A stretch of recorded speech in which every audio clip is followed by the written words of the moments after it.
Hello everyone, welcome to my channel. In this video, we are going to solve 70 divided 1 by 70 times 10. So let's start with today's video solution. What people do, they cancel out the 0 with 0 and then 70 divided by 7 as 10, which is the wrong answer and wrong approach. Yes, you heard it right.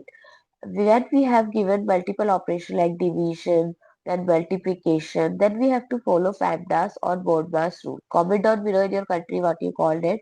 As per this rule, we know that multiplication and division both have same priority. But what people miss that you have to solve it from left to right always. So it's 70. Division will convert multiplication to the reciprocal. So now there is only one sign, that is multiplication. So multiply all the terms. So 7 times 7 is 49, times 1 is 1, and now put all the three zeros. I hope it's clear and you find it useful. So don't forget to share your feedback through like, share, comment, and subscribe to my channel. Thanks for watching. See you in the next video.